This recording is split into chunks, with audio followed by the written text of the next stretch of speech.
The silk curtains were drawn shut, casting shadows across the mahogany desk where papers scattered like fallen leaves. But it wasn't the mess of documents that made Simone's blood turn cold. It was the woman's red dress pooled on the floor next to her husband's discarded tie. The sounds coming from behind the leather executive chair made her stomach lurch, and not from morning sickness.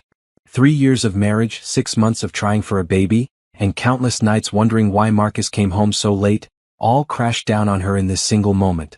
The pregnancy test in her purse felt like a cruel joke now, its 2 pink lines mocking her as she stood frozen in the doorway of what was supposed to be their shared success story. Marcus. Her voice came out smaller than she intended. The movement behind the chair stopped. A woman's giggle. The rustle of fabric. Then Marcus's face appeared, flushed and panicked, his shirt unbuttoned and his hair disheveled. Behind him, his secretary Rebecca smoothed down her skirt with the practiced ease of someone who had done this many times before. Simone, this isn't what it looks like. The words hung in the air like smoke from a fire that had already burned everything down. Simone's hand instinctively moved to her stomach, where their child was growing, unaware that their father was a liar and a cheat. Really? Simone's voice grew stronger. Because it looks like you're having sex with your secretary in the office where I helped you build this company from nothing. Rebecca gathered her belongings quickly, avoiding eye contact. I should go, Mr. Thompson. Yes, you should, Simone said, her tone ice cold. And Rebecca? Clean out your desk. You won't be coming back. You can't fire her, Marcus said, standing up and buttoning his shirt. This company is half mine, remember? Community property, Marcus. Or did you forget that along with your wedding vows? Rebecca slipped out, leaving husband and wife alone in the ruins of their marriage. Marcus ran his hands through his hair, a gesture Simone once found endearing. Now it just looked pathetic. How long? She asked. Simone, please let me explain. How long, Marcus? He couldn't meet her eyes. 6 months. The number hit her like a physical blow. 6 months. Right around the time they started trying for a baby. While she was taking vitamins and tracking her cycle and hoping for their future, he was betraying everything they had built together. Was it just Rebecca? The silence stretched between them, filling with all the answers she didn't want to hear. Marcus, was it just Rebecca? There were others. Simone closed her eyes, feeling the world tilt. She gripped the doorframe to steady herself. All those business trips, late meetings, weekend conferences. All lies. Who else? Does it matter? It matters to me. Marcus sank into his chair, suddenly looking older than his 35 years. Sarah from accounting. Jennifer from the marketing firm. A few others. Each name was another knife to her heart. Sarah, who had organized Simone's surprise birthday party last year. Jennifer, who had complimented Simone's dress at the company Christmas party and asked about starting a family. How many others? I don't know. Maybe 7 or 8. Simone felt bile rise in her throat. 8 women. 8 betrayals. While she was being the perfect wife, supporting his dreams, managing their home, believing in their future. Why? The word came out as a whisper. Marcus looked up at her then, and for a moment she saw something that might have been regret. I don't know. The stress of the business, the pressure. You were always so perfect, so put together. These women, they just wanted fun. No expectations, no pressure to be the perfect husband. Perfect? Simone laughed, but there was no humor in it. I was trying to be a good wife. I was trying to build a life with you. I know, and I'm sorry. God, Simone, I'm so sorry. But this doesn't have to change anything. We can work through this. I'll end it with all of them. I'll do whatever it takes. Simone reached into her purse and pulled out the pregnancy test. She set it on his desk, right where Rebecca's dress had been lying moments before. Marcus stared at it, his face going white. Is that? I'm pregnant, Marcus. I came here to surprise you with the news that we're having a baby. Her voice broke on the last word. He stood up, reaching for her. Simone, this is wonderful. This changes everything. We're going to be parents. I'll change, I promise. I'll be the husband you deserve, the father our child deserves. She stepped back from his outstretched hands. No. What do you mean, no? I mean, no, this doesn't change anything.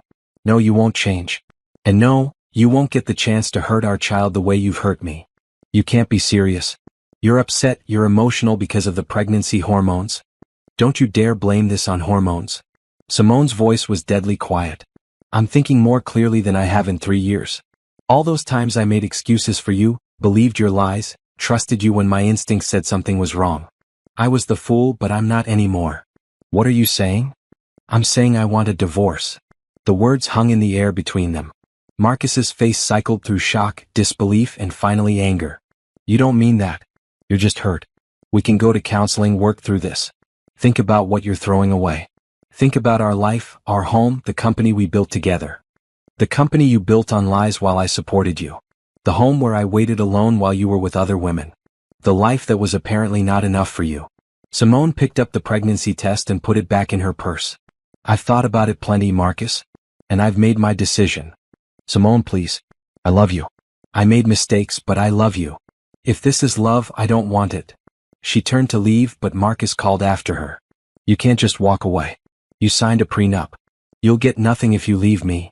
Simone paused at the doorway and looked back at him. For the first time since she'd discovered his betrayal, she smiled.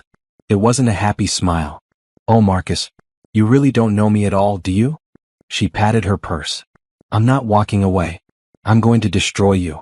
And with that, she left him sitting in his office, surrounded by the wreckage of his lies, finally beginning to understand that his perfect wife was about to become his worst nightmare. Simone sat in her car in the parking garage for 20 minutes before she trusted herself to drive. Her hands shook as she gripped the steering wheel, replaying the scene in Marcus's office over and over. The image of Rebecca's red dress on the floor would be burned into her memory forever. She drove home in a daze, muscle memory guiding her through the familiar streets of their upscale neighborhood. The house came into view, a sprawling colonial with perfectly manicured lawns and rose bushes she had planted herself. It looked like a picture from a magazine about successful marriages. The irony wasn't lost on her. Inside, everything was exactly as she had left it that morning. The breakfast dishes Marcus had abandoned when she'd offered to clean up. The coffee mug with lipstick stains that weren't hers. How had she missed that? The throw pillows she had fluffed, trying to make everything perfect for when he came home. Simone walked upstairs to their bedroom and sat on the edge of the bed where she had made love to her husband just 3 nights ago, while he was sleeping with other women. The thought made her sick. She pulled out her phone and stared at it. Who could she call? Her mother would say, "I told you so." She had never liked Marcus. Her sister would want to fly in from California and make a scene. Her best friend Lisa would offer wine and sympathy, but Simone needed more than that right now. Instead, she opened her laptop and began researching divorce lawyers. The first few websites blurred together, promises of fair settlements and quick resolutions. But then she found him. Robert Chin, divorce attorney to the wealthy and vindictive. His website didn't promise fairness. It promised results. She called his office. Mr. Chen's office, this is Patricia. I need to speak with Mr. Chen about a divorce. It's urgent. I'm sorry, but Mr. Chen is booked solid for the next 3 weeks. I could schedule you for. Tell him it's about Marcus Thompson of Thompson Industries. Tell him I'm the wife and I have information that could destroy him. There was a pause. Please hold. 2 minutes later, a man's voice came on the line. Mrs. Thompson? This is Robert Chen. I think we should meet. An hour later, Simone sat in Chen's downtown office, a glass tower that overlooked the city Marcus thought he owned. Chen was younger than she'd expected, maybe 40, with sharp eyes and an expensive suit. Tell me about the prenup, he said after she'd explained the situation. Simone handed him a copy. I signed it 3 years ago. I was in love and stupid. Chen read through it, his expression giving nothing away. This is comprehensive. He really covered his bases. So I get nothing? If you file for a standard divorce, you'd get very little. The prenup is ironclad. He looked up at her. But you said something on the phone about information that could destroy him. Simone had been thinking about this during the drive over. Marcus built his company on investor money. Big money from people who care about their reputations and their investments. What do you think happens to those investments when they find out the CEO is a serial cheater who's been having affairs with employees? That depends. Do you have proof? I caught him in the act today. But that's not enough, is it? Not for what you want to do. Chin leaned back in his chair. But it's a start. Tell me, did you ever have access to his phone, his computer, his credit card statements? I manage our household accounts. I see the credit card bills. Simone thought about all those charges she had questioned and been given explanations for. Expensive dinners I thought were business meetings. Hotel rooms during supposed work trips. Jewelry I never received. Do you still have access to these statements? Yes. Everything goes to our shared email account. Chin smiled for the first time since she'd arrived. Mrs. Thompson, I think we can work together. But I need you to understand something. What you're talking about isn't just a divorce. You want to wage war. He started this war when he cheated on his pregnant wife. I'm just going to finish it. Good. Here's what we're going to do. For the next 2 hours, Chin laid out a strategy that was part legal maneuvering and part psychological warfare. They would gather evidence quietly, building an airtight case. They would identify Marcus's business partners and investors. Most importantly, they would choose the perfect moment to strike. There's one more thing, Chin said as their meeting ended. I looked into Thompson Industries before you arrived. They're hosting their annual investor gala next week. Marcus will be giving a presentation to all his major backers.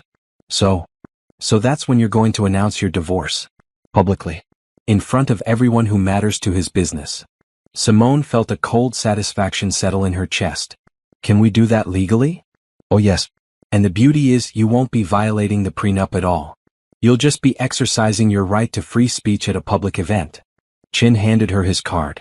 Go home, Mrs. Thompson. Act normal. Don't let him suspect anything. And start gathering evidence. You have 1 week to build a case that will bring down an empire. Simone drove home feeling something she hadn't felt in years, powerful. Marcus's car was in the driveway when she arrived. He rushed to meet her at the door. Simone, thank God you're home. We need to talk. She looked at her husband, really looked at him. He was handsome, she'd give him that. Tall, broad-shouldered, with the kind of confidence that came from never being told no. But now she saw the weakness underneath. The selfishness. The entitlement. We do need to talk, she agreed. But first I need to lie down. The baby. Concern flashed across his face. Are you okay? Should I call the doctor? I'm fine. Just tired. She touched his arm, forcing herself not to recoil. Can we talk tonight? After dinner? Relief flooded his features. Of course. I'll cook. I'll make your favorite. That would be nice. She went upstairs, leaving him in the kitchen. From her bedroom window, she could see him through the glass doors, pulling ingredients from the refrigerator with the enthusiasm of a man who thought he was fixing his marriage with pasta and wine. If only he knew what she was really planning. Simone opened her laptop and began downloading 3 years' worth of credit card statements. Each charge told a story: expensive restaurants on nights he claimed to be working late, weekend hotel stays during supposed business trips, jewelry purchases she had never seen. Her phone buzzed with a text from Marcus. Making your favorite. Chicken Alfredo with extra Parmesan. Love you. She stared at the message for a long time before typing back. Can't wait. It wasn't a lie. She really couldn't wait for next week when she would watch his world burn down around him. The grand ballroom of the Fairmont Hotel sparkled with crystal chandeliers and the laughter of people who had never worried about money. Simone stood at the edge of the crowd, wearing a black cocktail dress that hid her barely their pregnancy bump and made her dark skin glow under the warm lights. She had chosen black deliberately for mourning the death of her marriage. Marcus stood near the stage, surrounded by investors and business partners, playing the role of successful CEO to perfection. He wore his lucky cufflinks, the ones she had given him for their first anniversary. The sight of them made her stomach turn. Mrs. Thompson? She turned to find Patricia, Chen's assistant, dressed as a server. Mr. Chen wanted me to give you this. Patricia handed her a small device that looked like a pen. It's recording everything. Legal backup for what you're about to do. Simone clipped it to her dress. Is he here? Mr. Chen? Yes, by the bar. He's the one in the navy suit. Simone spotted him easily.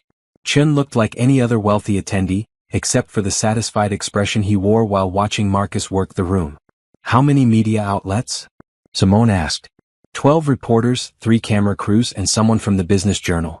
They think they're here to cover Thompson Industries' expansion announcement. Patricia smiled grimly. They're going to get a much better story. The past week had been the longest of Simone's life.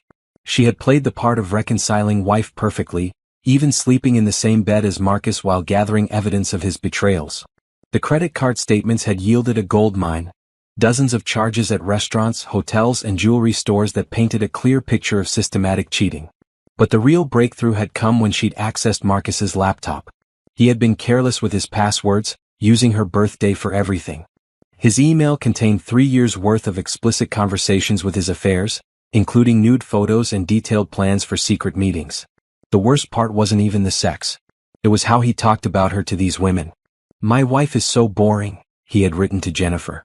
She just wants to stay home and talk about babies. You're so much more fun. To Rebecca, Simone thinks she's so perfect. She has no idea what she's missing. Each message had felt like a physical blow, but they had also hardened her resolve. Marcus didn't just cheat on her. He mocked her to his mistresses. "Ladies and gentlemen," the event coordinator announced, "please take your seats. Mr. Thompson will begin his presentation in 5 minutes." Simone made her way to a table near the front, smiling and greeting people she had known for years. Mrs. Davidson, whose husband had invested early in Marcus's company. The Johnsons, who owned half the commercial real estate downtown. The Williamses, who treated every social event like a networking opportunity. These people had welcomed her into their circle because she was Marcus Thompson's wife. Tonight they would learn exactly what that meant. Marcus took the stage to enthusiastic applause. He looked confident and successful in his custom-tailored tuxedo, every inch the self-made billionaire. The presentation screen lit up behind him with charts showing Thompson Industries' growth over the past 5 years. "Friends, investors, colleagues," Marcus began, his voice carrying easily through the sound system. 5 years ago, Thompson Industries was just an idea. Tonight, I'm proud to announce that we're expanding into 3 new markets, with projected revenues of over $2 billion. More applause. Simone watched the faces around her, excitement, greed, admiration. These people saw Marcus as a golden boy who could make them all richer. For 20 minutes, Marcus dazzled them with projected earnings, market analysis, and expansion plans. He was a natural performer, working the room like a conductor leading an orchestra. When he called for questions, hands shot up around the ballroom. "Mr. Thompson, what role will your wife play in the company's expansion?" asked Helen Morrison from the Business Journal. Marcus's eyes found Simone in the crowd. He smiled, that charming smile that had once made her feel like the luckiest woman alive. "My wife Simone has been my partner in every sense," he said. "She supported me through the difficult early years, and I'm excited to share this success with her." The spotlight found Simone and she stood up gracefully. This was the moment she had been planning for a week. "Actually," she said, her voice clear and steady, "I have an announcement of my own." A murmur went through the crowd. This wasn't on the program. Marcus looked confused but kept smiling, probably thinking she was going to thank him or share the pregnancy news. "As Marcus mentioned, I've been his partner through the building of Thompson Industries. I've supported him through late nights and weekend work. I've managed our home so he could focus on business. I've been the perfect corporate wife." Nods of approval from the crowd. Simone felt the weight of their attention, 200 people hanging on her every word. "But tonight, I want to share some news that I think will interest his investors and business partners." Marcus's smile was starting to look strained. "Simone, maybe we should." "I'm pregnant," she announced, and the crowd erupted in delighted applause. 12 weeks along with our first child." Marcus beamed, relief flooding his face. He thought this was good news, something that would make them look like the perfect power couple. "But I'm also filing for divorce." The applause died instantly. The ballroom fell so quiet that Simone could hear her own heartbeat. "You see, while I was being the perfect wife, Marcus was having affairs with at least 8 different women, including his secretary, his accountant, and employees from the marketing firm that handles Thompson Industries publicity." Gasps echoed through the room. Camera flashes started going off as the media sensed a story much bigger than a business expansion. Marcus stepped toward the microphone. "Simone, you're upset, you're emotional?" "I'm not emotional, Marcus. I'm factual." Simone pulled out her phone and held it up. "I have 3 years' worth of evidence. Credit card statements showing expensive dinners with mistresses. Hotel receipts from supposed business trips. Explicit emails describing what you did with these women while I was home planning our future." The crowd was in chaos now. Investors were murmuring to each other, phones were appearing as people started recording, and the reporters were furiously taking notes. "Mr. Thompson," called out a voice from the back, "is this true?" Marcus gripped the podium, his knuckles white. "These are private matters between my wife and me." "Actually, they're not," Simone continued. "When you use company credit cards to pay for your affairs, when you have sex with employees in your office, when you create a hostile work environment by sleeping with subordinates, that becomes a matter of public interest for your investors."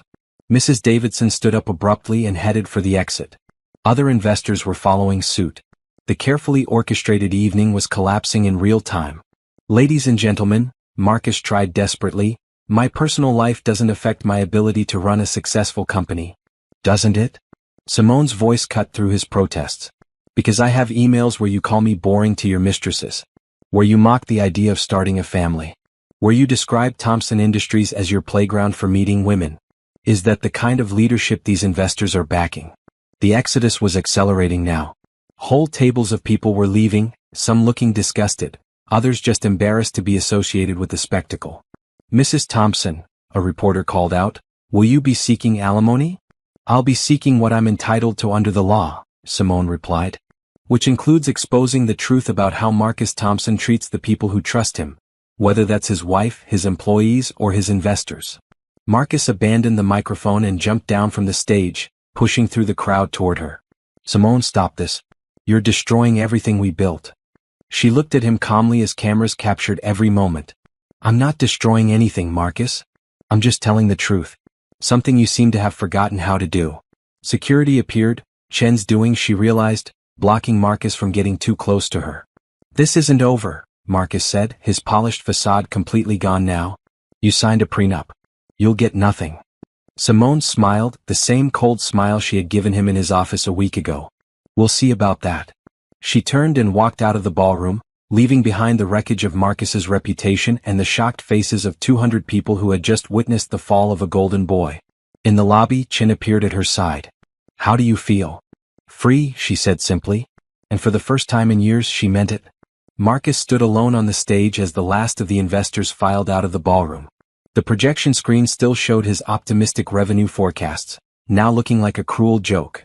Hotel staff began cleaning up abandoned drinks and programs, treating him like furniture they had to work around. His phone started ringing immediately. First it was James Peterson, his biggest investor. "Marcus, what the hell was that?" "James, let me explain." "Explain what?" "That you've been using company funds to cheat on your pregnant wife? I've got $50 million invested in your company, and I just watched you get publicly humiliated by your own wife." The line went dead. Marcus stared at his phone in disbelief. Peterson had been his mentor, the man who had believed in Thompson Industries when it was just an idea. The phone rang again. Sarah Mitchell from the pension fund. "Mr. Thompson, we need to schedule an emergency meeting to discuss our investment terms." "Sarah, this is a personal matter." "Is it personal when you use company assets for personal entertainment? Is it personal when your leadership creates legal liability for sexual harassment?" "Our lawyers are already reviewing our position." Another dead line. Marcus felt sweat beading on his forehead despite the ballroom's air conditioning. By the time he made it to his car, Marcus had fielded 11 phone calls, all variations of the same theme: panic, anger, and threats to pull funding. His hands shook as he tried to start the engine. At home, the house felt different. Simone's car was gone, but her presence lingered everywhere. In the throw pillows she had arranged that morning, in the coffee mug she had left by the sink, in the pregnancy vitamins lined up on the kitchen counter. Marcus poured himself 3 fingers of scotch and tried to think. This was manageable. Simone was emotional, pregnant, not thinking clearly. He could fix this. He had built a billion-dollar company from nothing. He could certainly handle one angry wife. His phone buzzed with a text message from Rebecca. "Saw the news. Are you okay?" Marcus stared at the message. Rebecca had been fired a week ago when Simone caught them. The fact that she was reaching out now felt pathetic rather than comforting. He deleted the message without responding. The local news came on at 11. Marcus watched in horror as the anchor led with his story. Billionaire businessman Marcus Thompson was publicly confronted by his pregnant wife tonight at a high-profile investor event. Simone Thompson announced her pregnancy and intention to divorce, citing multiple affairs, while cameras rolled and investors watched. They had footage. Actual footage of Simone's announcement, of the investors fleeing, of his face cracking as his world collapsed in real time. The scandal has already impacted Thompson Industries' stock price, which fell 12% in after-hours trading. Several major investors have called emergency meetings, and employment lawyers are predicting significant legal challenges for the company. 12%. In one night. Marcus did quick calculations in his head. That was over $100 million in value gone. His phone rang. His assistant, working late as always. "Mr. Thompson, I've had 47 calls from reporters in the past 2 hours. The Business Journal wants a statement. Channel 7 is planning to run a feature story. And sir." "What?" 3 employees have already filed complaints with HR about hostile work environment. They're claiming your relationship with Rebecca and others made them uncomfortable. Marcus hung up and poured another drink. At midnight his lawyer called. "Marcus, I've been watching the news. We need to talk. Can this wait until morning?" No, it can't. I've also been contacted by Robert Chin. He's representing your wife and he's very good at what he does. What does that mean? It means you're in trouble. The prenup won't protect you if she can prove you violated the marriage contract through adultery. And based on what she said tonight, she has documentation. She's bluffing. Is she? Because Chin doesn't bluff. He destroys people for a living and he's very expensive. Your wife didn't hire him to get a fair settlement, Marcus. She hired him to ruin you. The reality was starting to sink in. This wasn't just a marital spat that would blow over. Simone hadn't acted impulsively, she had planned this attack with military precision. What do I do? Damage control. Issue a public apology. Announce you're stepping back from day-to-day operations. Get into marriage counseling immediately and make it public. Show that you're taking responsibility. I'm not stepping back from my own company. Then you might lose it entirely. Marcus, listen to me carefully. Your wife just declared war and she chose her battlefield perfectly. Every investor in that room tonight sees you as a liability now. They're not just worried about your marriage, they're worried about lawsuits, bad publicity, and their own reputations being tied to yours. After the lawyer hung up, Marcus sat in his empty house and tried to process what had happened. This morning he had been a successful CEO with a beautiful wife and a baby on the way. Tonight he was a public scandal whose marriage was over and whose business was in free fall. He thought about calling Simone, but what would he say? That he was sorry? He had tried that a week ago and she had looked at him like he was a stranger. His phone buzzed with notifications, Twitter mentions, news alerts, missed calls. The story was spreading beyond business news into general media. #Thompson scandal was already trending. Marcus scrolled through the tweets, each one like a knife to his chest. Pregnant wife announces divorce at husband's business event. Iconic. When keeping it real goes wrong. Marcus Thompson just lost his wife and his investors in one night. Plot twist, wife has receipts. Literal receipts. But it was the business publications that really worried him.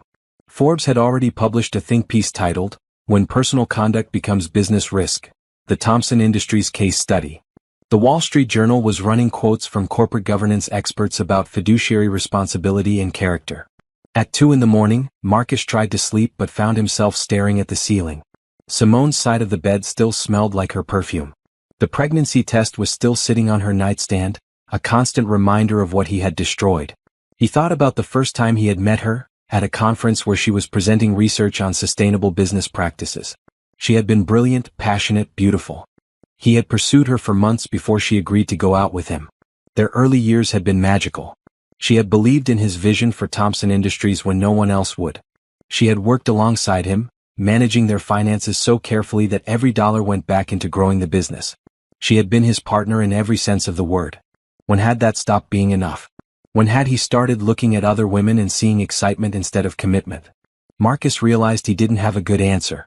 The affairs had started gradually, a flirtation here, a dinner there, eventually escalating to full relationships. He had told himself it was stress relief, that it didn't mean anything, that Simone would never find out. But looking back now he could see the pattern. Every time Simone had asked about working late, every time she had suggested they spend more time together, every time she had talked about starting a family, he had pulled away. He had chosen the easy gratification of affairs over the work of maintaining his marriage. And now she was going to make him pay for every betrayal. His phone rang one more time. The caller ID showed his father's number.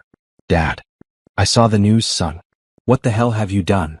Of all the phone calls tonight, this one hurt the most. His father had built the family construction business with his bare hands, working 16-hour days and never missing one of Marcus's baseball games. He had taught Marcus that a man's word was his bond. Dad, I can explain. Can you? Can you explain why you threw away a good woman and a successful business for what, exactly? Can you explain why your pregnant wife had to humiliate you in public before you take responsibility for your actions? Marcus had no answer. You know what your grandfather used to say? Character is what you do when nobody's watching. Well, we're all watching now, son. And we don't like what we see. The line went dead, leaving Marcus alone with the wreckage of his reputation and the growing realization that tomorrow would be even worse than tonight. Chen's office buzzed with activity at 8 a.m. Simone sat in the conference room, surrounded by legal documents, bank statements, and printed emails, while 3 paralegals organized evidence into neat piles. She had spent the night at Lisa's house, finally getting her first good sleep in weeks. Mrs. Thompson, I need you to look at these employment records, said Jennifer, one of Chen's associates. We've identified 12 current and former female employees who might have been involved with your husband. Simone scanned the list. Some names she recognized, others were surprises. Melissa from Human Resources? She's married. Affairs don't always respect marriage vows, Chen said dryly as he entered the room. Good morning, Simone. How are you feeling after last night? Like I can breathe again. Good. Because Marcus's team filed an emergency motion this morning. They want to freeze all joint assets and get a gag order to prevent you from discussing the case publicly. Simone felt a chill. Can they do that? They can try. But they made a tactical error. By filing so quickly they look desperate. And the gag order request actually helps our case. It suggests they're more worried about public embarrassment than legal proceedings. Chen pulled up a chair beside her. I need to ask you something and I want you to think carefully before answering. Are you prepared for this to get ugly? Marcus has resources and he's going to use them. What do you mean? Private investigators looking into your background. Attempts to discredit your character. Pressure on your friends and family. When cornered, men like Marcus don't fight fair. Simone thought about the credit card statements spread across the table, each one documenting another betrayal. He's been fighting dirty for 3 years. I'm just changing the rules. At that moment, Chen's phone rang. He listened for a moment, then smiled grimly. That was my contact at Channel 7. Marcus held a press conference this morning. He turned on the television. Marcus stood outside Thompson Industries headquarters, looking haggard despite his expensive suit. Dark circles shadowed his eyes, and his usually perfect hair was disheveled. I want to address the events of last night, Marcus said, his voice lacking its usual confidence. My wife is going through a difficult time with her pregnancy, and emotions are running high. While we are having marital difficulties, I don't believe public forums are the appropriate place to resolve private matters. Mr. Thompson, a reporter called out, is it true that you had affairs with multiple employees? I'm not going to discuss my personal life in detail, but I will say that I take full responsibility for any mistakes I've made in my marriage. What about the impact on your investors? Thompson Industries remains strong and profitable. My personal situation will not affect our business operations or our expansion plans. Simone watched her husband deflect and dodge, never actually denying the affairs, never apologizing directly. It was vintage Marcus, all polish, no substance. He's making it worse, Chen observed. Every non-denial confirms your story. The press conference ended with Marcus refusing to take more questions. As he walked away, Simone could see the strain in his posture, the way his shoulders sagged when he thought the cameras weren't watching. Now for the fun part, Chen said, turning off the television. His lawyers will want to negotiate. They'll offer you a settlement to avoid a public trial. I don't want his money. Yes, you do. You just don't want it to look like you want it. Chen leaned forward. Simone, I understand your anger. But you're having a baby. You need to think about your child's future. The prenup has loopholes. Big ones. Marcus was so focused on protecting his business assets that he didn't properly define marital property. Every credit card charge, every company expense he used for personal purposes, every asset purchased during your marriage, it's all potentially divisible. Chin pulled out a calculator. Thompson Industries is valued at approximately $1.2 billion. You helped build that company. You managed the household finances that allowed him to reinvest every dollar. You attended business functions, entertained clients, supported his career at the expense of your own. What are you saying? I'm saying we might be looking at a settlement in the hundreds of millions. Maybe more. The number hit Simone like a physical force. She had known Marcus was wealthy, but she had never really thought about the specific dollar amounts involved. But here's the thing, Shin continued. The money is just leverage. What you really want is for him to face consequences for what he did. Money alone won't give you that satisfaction. He was right. Simone didn't want to get rich off her divorce.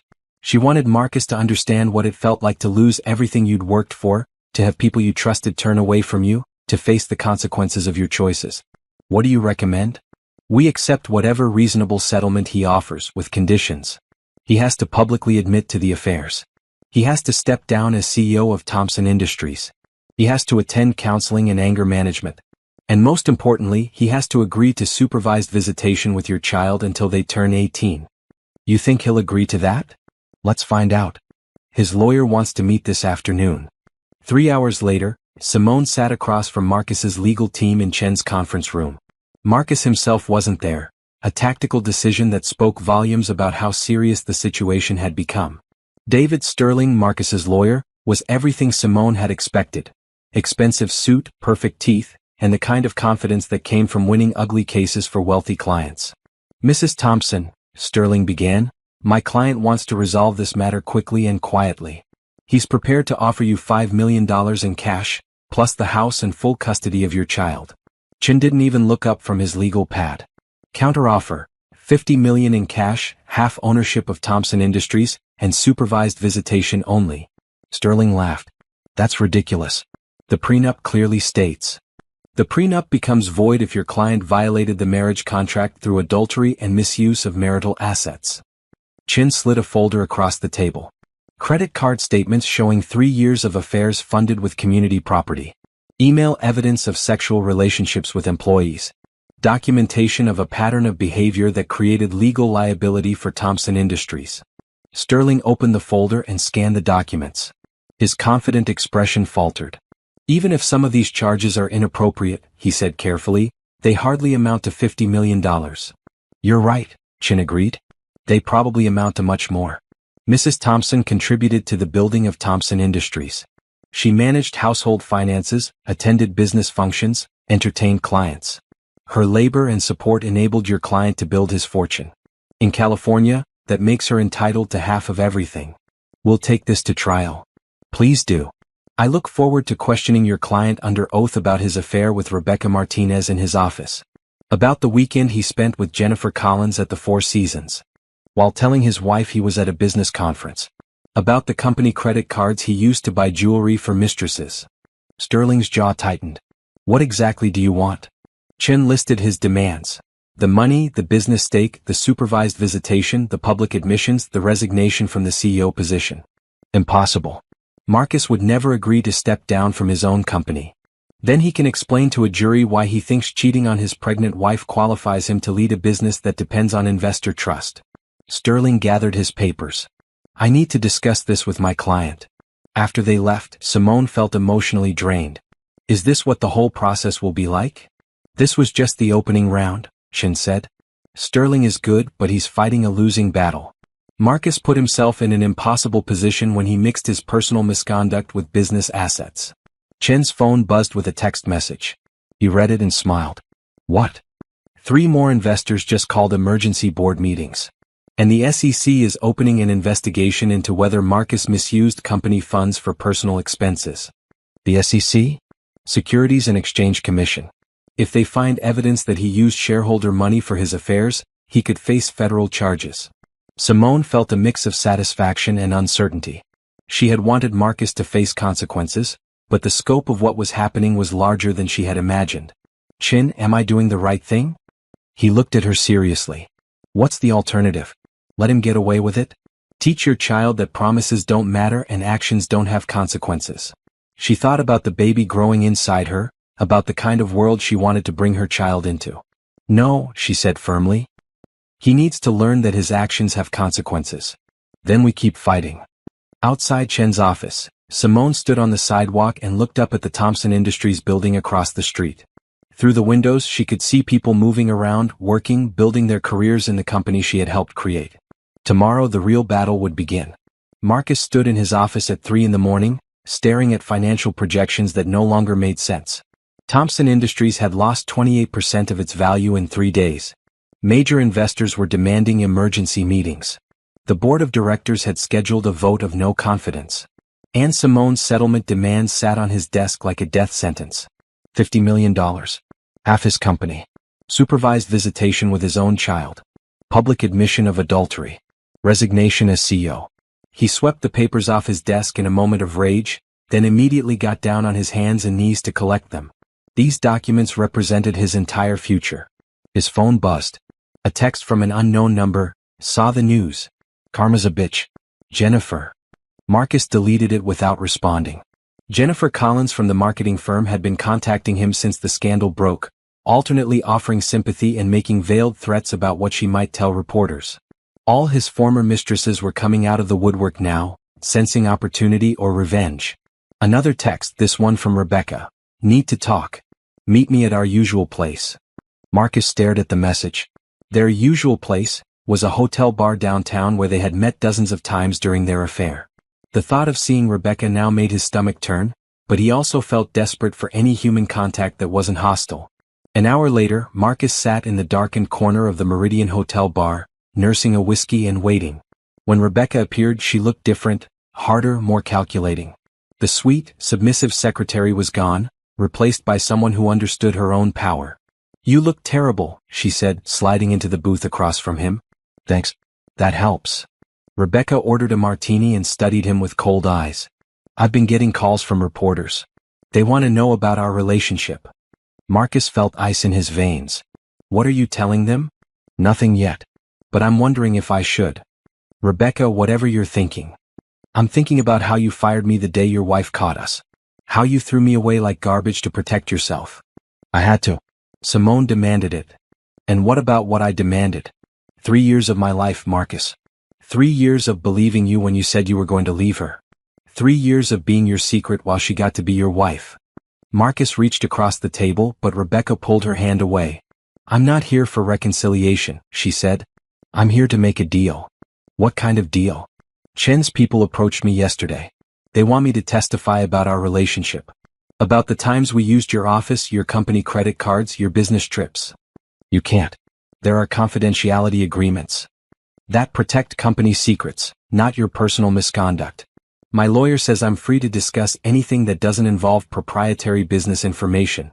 Rebecca sipped her martini, letting the threat hang in the air. What do you want? Marcus asked. $5 million. In exchange for my silence. $5 million? That's insane. Is it? Because my testimony could cost you a lot more than that.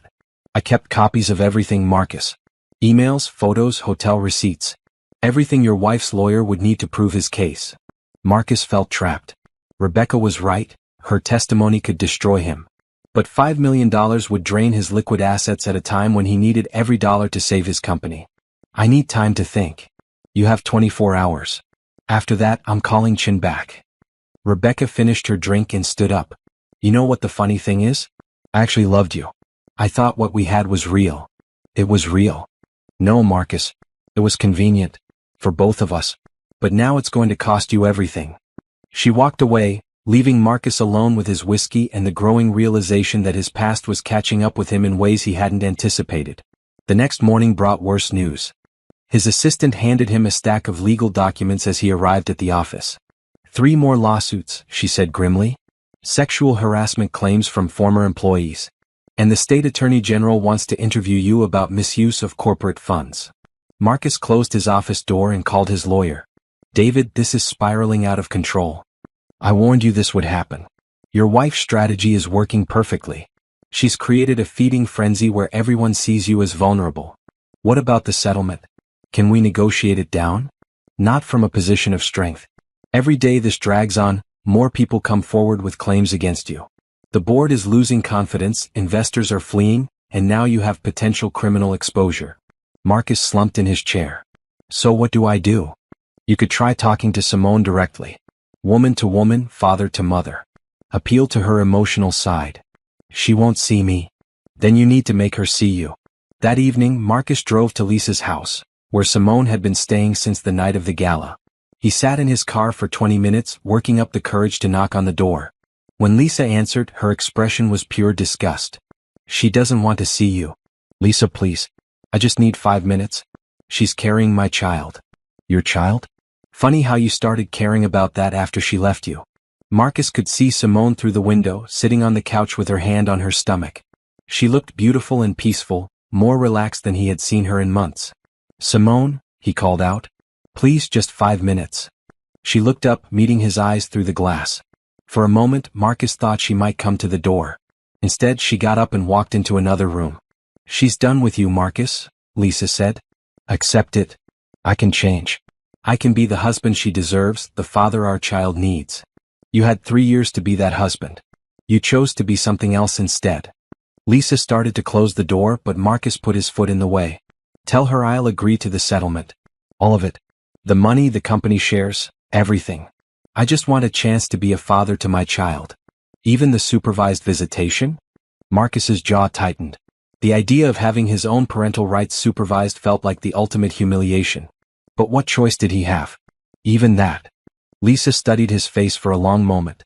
I'll tell her. But Marcus? Don't expect it to change anything. Some things can't be fixed with money. As Marcus drove home, he passed the Thompson Industries building. Security lights illuminated the lobby where he had started his company 8 years ago. Back then he had been hungry and driven, willing to work 18-hour days to build something lasting. Somewhere along the way, success had made him careless. The company had grown, the money had flowed, and he had started to believe his own press.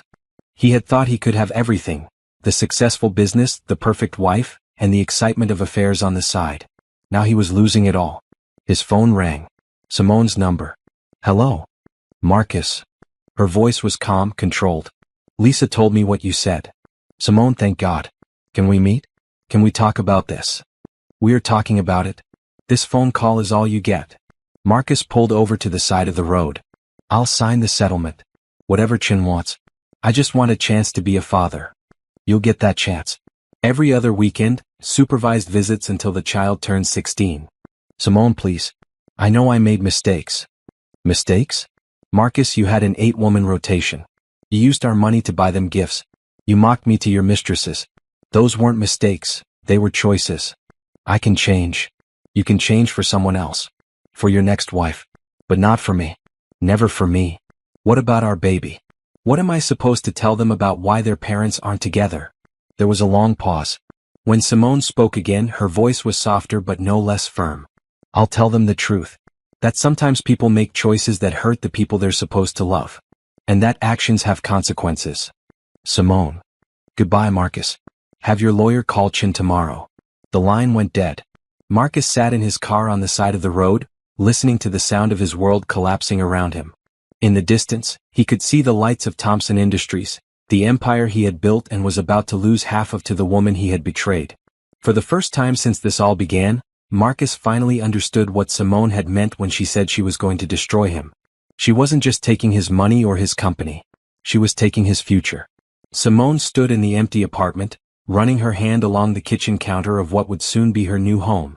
The space was bright and modern, with floor-to-ceiling windows that overlooked the city.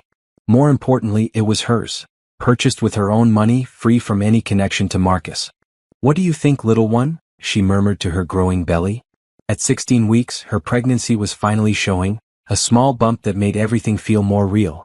Lisa walked through the living room, arms full of paint samples. I still think the nursery should be yellow. Gender neutral, and it goes with everything. Yellow it is. Simone accepted the samples, though her mind was elsewhere. Tomorrow was the final settlement meeting, where Marcus would officially sign away half his empire and accept the terms that would govern the rest of his relationship with their child. Chin had called that morning with the latest update. Marcus's company had stabilized somewhat after his public resignation as CEO, but the SEC investigation was ongoing. Several former employees had come forward with harassment claims. And Rebecca Martinez was reportedly writing a tell-all book about her affair with the Billionaire CEO. Are you nervous about tomorrow? Lisa asked. Simone considered the question. 3 months ago, she would have been terrified at the thought of facing Marcus in a legal setting. Now she felt something different, not nervousness but anticipation. Tomorrow would be the end of one chapter and the beginning of another. I'm ready, she said simply. That evening, Simone drove to her childhood neighborhood to have dinner with her mother. The small house where she had grown up felt different now, smaller but somehow more peaceful than the mansion she had shared with Marcus. You're glowing, her mother said as they sat down to eat. Pregnancy suits you. Everything suits me better without Marcus around. Evelyn Thompson studied her daughter's face. Are you sure you're doing the right thing? I know he hurt you, but he's still the father of your child. Mom, you never liked Marcus. Don't start defending him now. I'm not defending him. I'm thinking about my grandchild. Children need their fathers. Simone set down her fork. Our child will have a father. Just not one who lives with us. Marcus will have visitation rights, supervised until our child is old enough to make their own decisions about spending time with him. Supervised visitation seems harsh.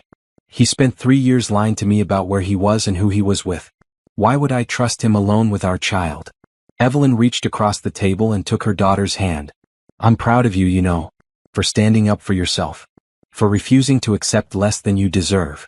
It doesn't feel like bravery. It just feels like survival. Sometimes those are the same thing. After dinner, Simone drove through her old neighborhood, past the high school where she had been valedictorian, past the park where she had dreamed about her future. Those dreams had included marriage and children, but they had been vague about the details. She had imagined a partner who would respect her, support her ambitions, and be faithful to their family. Marcus had seemed like that partner in the beginning. Charming, ambitious, successful. He had pursued her with an intensity that felt like love. Their early years had been happy, building the business together, planning their future, believing they were creating something lasting. The betrayal wasn't just about the affairs, Simone realized. It was about the lie their entire marriage had been built on. While she was being loyal and supportive, Marcus was treating their relationship as optional, something he could take for granted while pursuing excitement elsewhere. Her phone buzzed with a text from an unknown number. "Saw you on the news. You're my hero. Going through something similar. Thank you for showing us how to fight back. Sarah." Simone had been getting messages like this for weeks.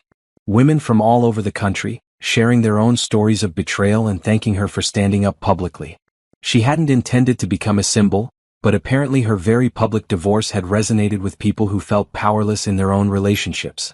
The settlement meeting took place in Chen's conference room at 10 the next morning. Marcus arrived with his lawyer and a financial advisor, looking like he hadn't slept in weeks. Dark circles shadowed his eyes, and his usually immaculate appearance was disheveled. Simone felt nothing when she looked at him. No anger, no sadness, no residual love. Just emptiness where strong emotions used to live. "Mrs. Thompson," David Sterling began, "my client has agreed to all terms of the settlement as outlined." Chen slid the documents across the table. $50 million in cash. 40% ownership of Thompson Industries.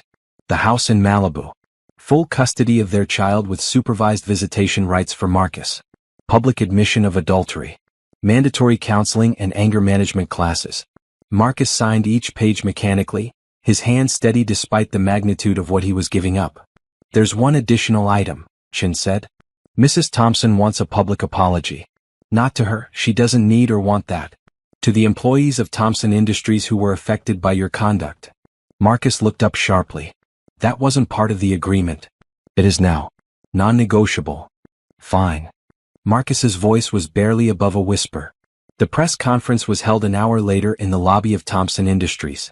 Marcus stood at a podium, reading from a prepared statement while cameras recorded every word.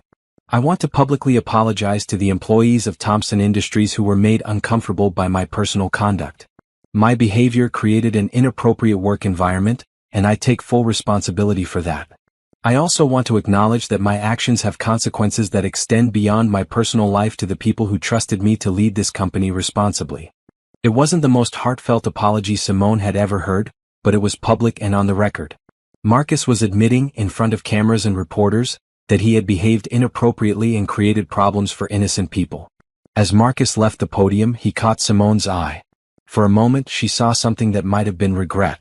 Or maybe just exhaustion. Either way, it didn't matter anymore. That afternoon, Simone signed the paperwork to purchase her new apartment and open her own consulting firm. After years of supporting Marcus's career, she was finally building something for herself. Her phone rang as she was leaving the bank. The caller ID showed a number she didn't recognize. "Mrs. Thompson? This is James Rodriguez from Rodriguez Ventures. I've been following your story in the business press.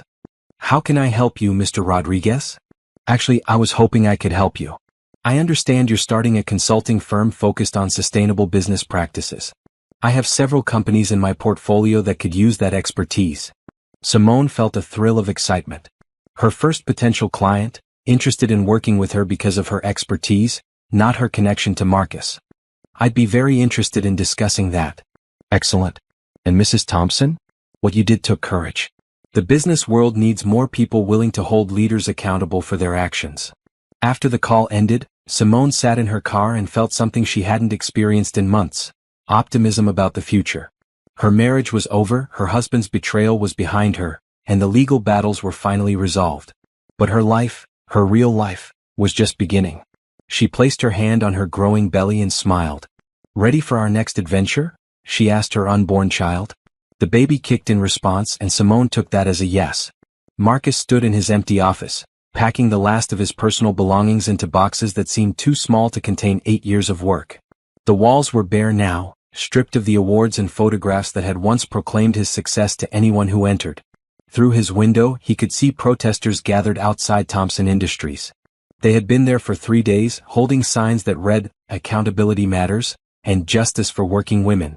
What had started as a business scandal had evolved into something larger, a symbol of corporate misconduct and abuse of power. His replacement as CEO had been announced that morning. Patricia Williams, the former CFO who had always been more popular with employees and investors than Marcus ever was. The board had made it clear that this wasn't a temporary arrangement. Marcus's time as the face of Thompson Industries was over permanently. "Mr. Thompson?" Marcus turned to find Janet, his former assistant, standing in the doorway. She looked uncomfortable but determined. "I wanted to return these," she said, holding out his spare office keys and company credit cards. "And to say goodbye." Janet had worked for him for 5 years, managing his schedule, covering for his absences, and probably knowing more about his affairs than she had ever let on. The thought made him ashamed. "Janet, I want you to know. Please don't." Her voice was firm but not unkind. "We don't need to have that conversation." She set the keys on his empty desk and turned to leave, then paused. "For what it's worth, I hope you figure things out. For your child's sake." After she left, Marcus continued packing in silence. The city skyline stretched out before him, but it no longer felt like his domain. Every building reminded him of deals he wouldn't close, investors he'd lost, relationships he'd destroyed. His phone buzzed with yet another news alert. This time it was Rebecca's book announcement, The Billionaire's Secret, My 3-Year Affair with Marcus Thompson. The publisher was calling it a shocking exposé of power, sex, and betrayal in corporate America. Marcus deleted the alert without reading the details. Rebecca's book was just the latest in a series of humiliations that seemed to multiply daily. 2 more former employees had filed harassment suits. The SEC investigation was expanding. And his father had stopped taking his calls altogether. The financial implications were staggering. The settlement with Simone had cost him $50 million in cash and 40% of his company. The legal fees were approaching another $5 million. His personal reputation was so damaged that finding new investors or business partners seemed impossible. But the money wasn't the worst part. Marcus had discovered something he'd never expected. Being wealthy but despised was worse than being poor but respected. He drove home to his empty mansion. Simone had taken the Malibu house, leaving him with the sterile showcase they had bought last year. Every room echoed with memories of their marriage. The kitchen where she had made coffee every morning. The bedroom where they had planned their future. The nursery they had started designing before everything fell apart. Marcus poured himself a drink and sat in his living room, staring at a photo that Simone had somehow missed in her packing. It showed them at a charity gala 2 years ago, her arm around his waist, both of them smiling at the camera. They had looked happy, successful, like they belonged together. The photo felt like evidence from a crime scene now. His doorbell rang, startling him from his thoughts. Through the peephole, he could see a young woman with a microphone and a man with a camera. "Mr. Thompson? This is Ashley Chen from Channel 7 News. We'd like to get your response to the latest sexual harassment allegations." Marcus didn't answer. The reporters had been camping outside his house for days, hoping to catch him in an unguarded moment. He had learned to enter and exit through the garage, avoiding their questions and cameras. But tonight something inside him snapped. Marcus opened the door. "Mr. Thompson, how do you respond to claims that you created a hostile work environment?" "I respond by saying that I'm a human being who made mistakes," Marcus said, his voice louder than intended. "I'm not a monster. I never forced anyone to do anything. I never threatened anyone's job. I had consensual relationships with adult women. But these women were your employees. And they were adults capable of making their own decisions. Yes, I cheated on my wife. Yes, I used poor judgment. But I'm not the villain everyone wants me to be." Ashley Chen sensed an opportunity. "Are you saying the allegations against you are false?" "I'm saying the situation is more complicated than anyone wants to admit. My marriage fell apart, my business is suffering, and everyone acts like I'm the first man in history to have an affair. What about your pregnant wife? Don't you think she deserved better?" The question hit Marcus like a physical blow. Of course she deserved better. She deserved a husband who appreciated what he had instead of looking for what he didn't have. But that doesn't make me a criminal. Do you regret your actions? Marcus looked directly into the camera for the first time. "I regret everything. I regret the affairs, the lies, the pain I caused, I regret losing the best woman I've ever known and destroying the family we could have had together. But most of all, I regret that my child will grow up knowing their father as a public failure instead of a private success." He closed the door, leaving the reporters on his doorstep with the most honest statement he had made since the scandal began. The interview aired that night, and Marcus watched himself admit his failures to the entire city. He looked broken on camera, a shell of the confident CEO who had dominated business pages for years. But for the first time in months he felt like he had told the truth. His phone rang immediately after the broadcast ended. His mother. "Marcus, I saw the news." "Mom, I'm coming over." Eleanor Thompson arrived an hour later with a casserole and the stern expression Marcus remembered from childhood. She walked through his empty house, taking in the bare walls and packed boxes. "You look terrible," she said simply. "Thanks, Mom. Very helpful. I'm not here to coddle you. I'm here because you're my son and you're falling apart." She set the casserole on his kitchen counter and turned to face him. "What you did to Simone was inexcusable. But this public crucifixion has gone far enough. The public crucifixion is deserved. Maybe. But your child doesn't deserve to grow up with a father who's given up on himself." Marcus slumped against the counter. "I don't know how to come back from this, Mom. Everything I built is gone. Every relationship I had is destroyed. I'm going to be a cautionary tale for the rest of my life."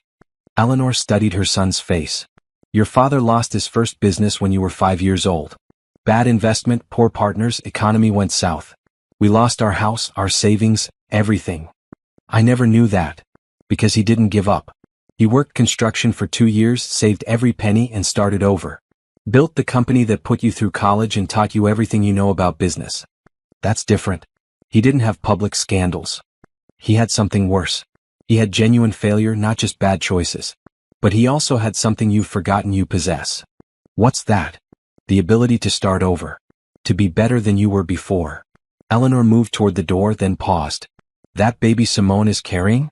They're going to judge you based on who you become, not who you were. Make sure you give them something to be proud of." After his mother left, Marcus sat alone in his empty house and tried to imagine a future where his child looked at him with respect instead of embarrassment. For the first time since this nightmare began, he started to think about how to rebuild rather than how to defend what was already lost.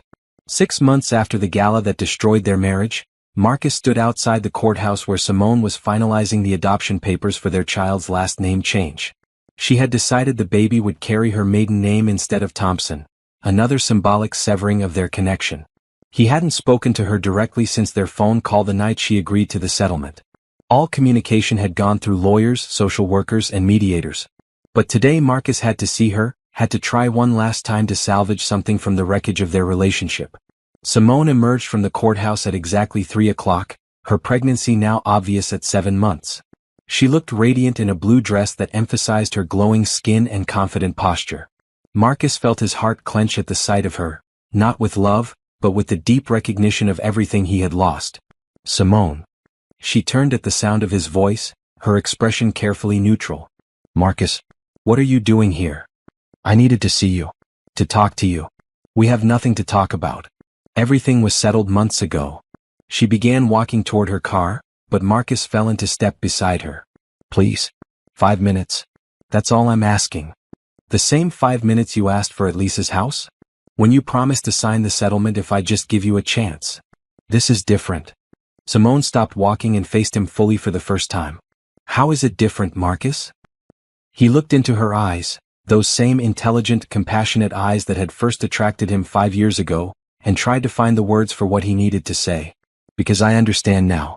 What I did to you, what I threw away, what I lost. I understand it in a way I couldn't before." "And what exactly do you understand?" "That I didn't just betray you. I betrayed myself. Everything I claimed to value, loyalty, integrity, building something lasting, I threw it all away for momentary gratification." Simone adjusted her purse on her shoulder, a gesture Marcus recognized as her preparing to leave. "I'm glad you've had that revelation. But it doesn't change anything between us." "I know.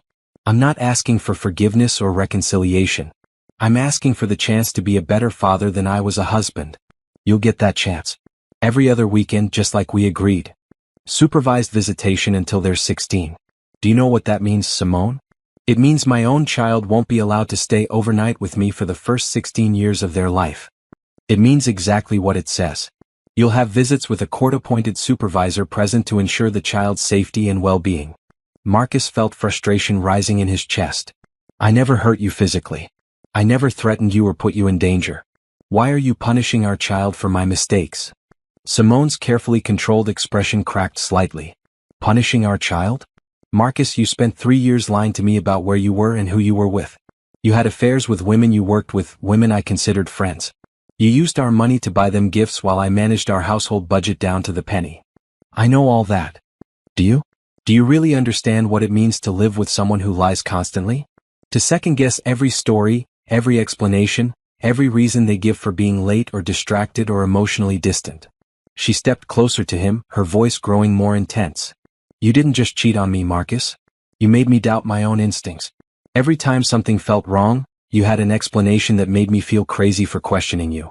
You gaslight me for 3 years. The word hit Marcus like a physical blow. I never meant. Of course you never meant to. You never mean to hurt anyone. But you do it anyway because your needs matter more than other people's pain. Marcus felt his own anger rising. So that's it? I'm condemned forever?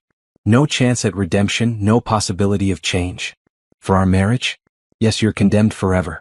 I will never trust you again, never love you again, never believe another word you say about commitment or faithfulness. And for our child? Simone's hand moved instinctively to her belly. Our child will have the chance to form their own relationship with you. Under supervision, with appropriate boundaries, and with the understanding that trust has to be earned. 16 years of supervised visits. That's not a relationship, that's a punishment. No, Marcus. It's a consequence. And if you spend half as much energy accepting responsibility as you do feeling sorry for yourself, you might actually become someone worthy of unsupervised time with our child. They stood facing each other in the courthouse parking lot, 8 months of anger and betrayal and legal warfare crystallizing in this moment of brutal honesty. I've lost everything, Marcus said quietly. My company, my reputation, my family. What more do you want from me? I don't want anything from you anymore. That's the point you keep missing. Simone reached into her purse and pulled out a small ultrasound photo. The baby is healthy. A girl. I thought you should know. Marcus took the photo with shaking hands. The image was black and white and grainy, but he could make out the profile of a tiny face, a small hand raised near her mouth. A daughter, he whispered. Her name will be Emma Grace Williams. She'll know who her father is, but she won't carry the burden of your reputation. Marcus stared at the ultrasound, trying to process that this tiny person would be his child but would never be his family. Can I? Will you send me updates? Photos as she grows up. The court will handle all communication regarding Emma. If you want updates, you can request them through your lawyer. Simone, please. I know I don't deserve anything from you, but she's my daughter too. For the first time in their conversation, Simone's expression softened slightly. Marcus, I'm going to give you some advice and I want you to really hear it. He nodded. Stop fighting the consequences of your actions and start accepting them. Stop trying to minimize what you did and start taking full responsibility for it. And most importantly, stop trying to get forgiveness from me and start working on becoming someone who deserves it from Emma. She started walking toward her car again. The supervised visits start after she's born. Use that time to become the father she deserves, not to relitigate the past or negotiate for more access. Simone, wait. She turned back one final time. I loved you. I know you don't believe that anymore, but I did love you. I just didn't know how to love you without sabotaging everything we built together. Simone looked at him for a long moment, and Marcus thought he saw a flicker of the woman who had once believed in him. I know you think you loved me, Marcus. But what you felt wasn't love, it was possession. You loved having me, owning me, being able to count on me while you did whatever you wanted. She opened her car door and paused. Real love puts the other person's well-being above your own desires. Real love makes sacrifices. Real love doesn't hedge its bets with other people. I can learn to love that way. Maybe you can. But you'll have to learn with someone else. Simone got in her car and drove away, leaving Marcus standing alone in the parking lot with an ultrasound photo of the daughter he would know but never really have. As he watched her taillights disappear, Marcus finally understood what Simone had meant months ago when she said she was going to destroy him. She hadn't destroyed his business or his reputation or his wealth.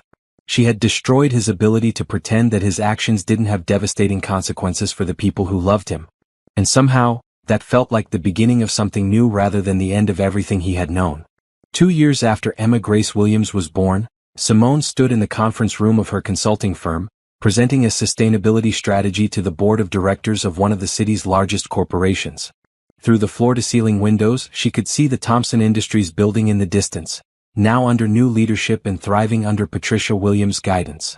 The environmental initiatives we're proposing will reduce your carbon footprint by 30% while actually increasing profitability, Simone explained, clicking through charts and projections on the large screen. Sustainable business practices aren't just about corporate responsibility anymore. They're about competitive advantage. The board members nodded approvingly, several taking notes on the specific recommendations. Simone's firm had grown rapidly over the past 2 years, built on her expertise and the reputation she had gained for standing up to corporate misconduct. Business leaders wanted to work with someone who understood both the importance of success and the cost of ethical failures. After the meeting ended successfully, another major contract signed, Simone drove to the daycare to pick up Emma. At 18 months old, her daughter was walking, talking, and showing signs of the same curiosity and determination that had driven Simone throughout her own life. "Mama?" Emma ran toward her on unsteady legs, dark curls bouncing and arms outstretched. Simone scooped her up, breathing in the sweet scent of baby shampoo and feeling the familiar surge of fierce love that motherhood had brought into her life. Everything she had endured, the betrayal, the public humiliation, the difficult pregnancy and delivery, had been worth it for this perfect little person. "How was your day, sweet girl?" "I painted."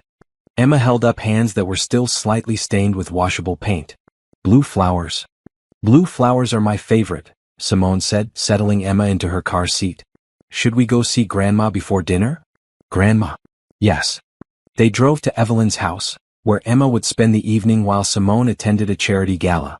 These events were different now. Simone went as herself, not as someone's wife, and she chose causes that mattered to her rather than obligations that helped someone else's business. "You look beautiful, sweetheart," Evelyn said as Simone prepared to leave. The black dress was elegant but not flashy, professional but not severe. Simone had learned to dress for her own success rather than to complement someone else's image. "Thanks, Mom. I shouldn't be too late." "Take your time. Emma and I have big plans involving ice cream and bedtime stories." The gala was being held at the same hotel where Marcus had announced his business expansion 2 years ago, but the ballroom felt completely different now. Simone moved through the crowd with confidence, greeting business associates, potential clients and friends she had made in her new life. "Simone." She turned to find David Chin approaching with a tall, handsome man she didn't recognize. "I want you to meet Dr. James Mitchell," Chin said. "He runs the children's hospital where this gala is raising funds. James, this is Simone Williams, the sustainability consultant I was telling you about." James Mitchell had kind eyes and an easy smile that reached all the way to his face. His handshake was firm but not aggressive, confident but not dominating. "Ms. Williams, it's a pleasure. David tells me you're working on some innovative projects around sustainable healthcare practices." "I am." Healthcare facilities have enormous potential for environmental impact reduction, especially in energy usage and waste management. "I'd love to hear more about that. Would you be interested in having coffee sometime? I think our hospital could benefit from your expertise." Simone found herself smiling. "I'd like that." They exchanged business cards, and Simone felt something she hadn't experienced in years, genuine interest in getting to know someone new. Not because she needed anything from them, not because they represented security or status, but simply because they seemed like someone worth knowing. As the evening continued, Simone found herself in conversation with James several more times. He was intelligent without being condescending, successful without being arrogant, and he talked about his work with a passion that reminded her why she had chosen her own career path. "Can I ask you something?" James said as the gala was winding down. "Are you seeing anyone?" The direct question caught Simone off guard. "No, I'm not. But I should mention that I have a daughter. She's 18 months old." "That's wonderful. Children are amazing." "You have kids?" "Not yet. But I'd like to someday with the right person." Simone studied his face, looking for signs of the charm and calculation she had learned to recognize in Marcus. Instead, she saw only genuine interest and the kind of straightforward honesty she had forgotten existed in men. "I'd like to have that coffee," she said. "Great. How's tomorrow afternoon?" "Perfect." As Simone drove home, she thought about the conversation with James and realized she felt excited about the possibility of dating again. Not because she needed a man to complete her life, but because she had built a life so full and satisfying that sharing it with someone seemed appealing rather than necessary. At her mother's house, she found Emma asleep in the guest bedroom, curls spread across the pillow and one small hand clutching a stuffed elephant.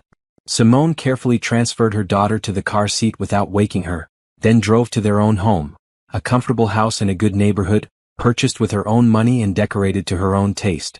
As she tucked Emma into her crib, Simone's phone buzzed with a text from Marcus's lawyer. Mr. Thompson's next supervised visit with Emma is scheduled for this Saturday at 2 p.m. Please confirm. Simone confirmed the appointment automatically. Marcus had been consistent with his visits over the past year, showing up every other weekend and spending 2 hours with Emma under the watchful eye of a court-appointed supervisor. The visits were awkward and formal, but Marcus was trying to build a relationship with their daughter within the constraints of the arrangement. According to the supervisor's reports, Marcus was gentle with Emma, reading to her and playing simple games. He never missed a visit, never showed up late, and never tried to circumvent the rules. He was, by all accounts, making an effort to be a good father within the limited time he was allowed. Simone felt no satisfaction in Marcus's difficulties, but she also felt no desire to make things easier for him.